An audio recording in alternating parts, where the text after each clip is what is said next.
প্রায় 22 বছর পর 2রা ফেব্রুয়ারি খুলনায় আসছেন বিএনপি চেয়ারম্যান তারেক রহমান। এজন্য প্রস্তুত হচ্ছে খালিশপুরের প্রভাতী স্কুল মাঠ। নেতাকর্মীদের পাশাপাশি সাধারণ মানুষেরও আগ্রহ সৃষ্টি হয়েছে এ সমাবেশকে ঘিরে। সেই উৎসাহ উদ্দীপনা নিয়ে আমরা চাই আমাদের প্রিয় নেতা দেশনায়ক তারেক রহমানকে বরণ করতে।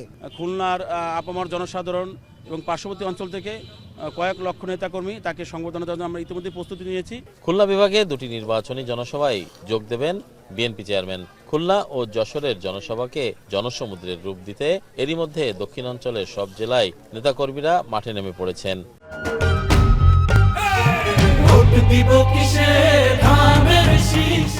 দুটি জনসভা সফল করতে বিভাগীয় সাংগঠনিক কমিটি তদারকি করছেন। এইটা আমাদের সাংগঠনিক পরিমণ্ডলকে ছাড়িয়ে এটা জনতার পরিমণ্ডলে চলে গিয়েছে। জনগণ উৎসুক, জনগণ আনন্দিত, উদ্বেলিত।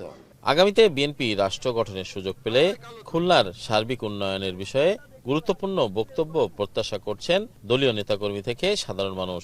আমরা খুলনার মানুষের যে মনোবেদনা আছে উন্নয়ন না হওয়ার, সেইটা ঘুচাতেই আমরা কাজ করছি। উনি আমাদেরকে আশ্বস্ত করবেন যে আগামী দিনের যে বাংলাদেশ যাত্রা উনি শুরু করবেন, যার নেতৃত্ব হবে, উনি এই কাঙ্ক্ষিত উন্নয়নের লক্ষ্যে উনি জনগণকে আশ্বস্ত করবেন। শ্রমিকরা কিভাবে তাদের পুরো কর্মসংস্থান ফিরে পাবে এবং শ্রমিকদের সন্তান যারা এবং সারা বাংলাদেশে যারা বেকার যুবক পাশ করে বসে আছে তারা কিভাবে চাকরি পাবে, এইসব বার্তাগুলো তিনি শ্রমিকদের মাঝখান থেকেই দিতে চান। দলীয় চেয়ারম্যানের আগমনে কয়েক লক্ষ মানুষের সমাগম ঘটবে বলে আশা দলটির নেতৃবৃন্দের। তরিকুল ইসলাম, এখন খুলনা।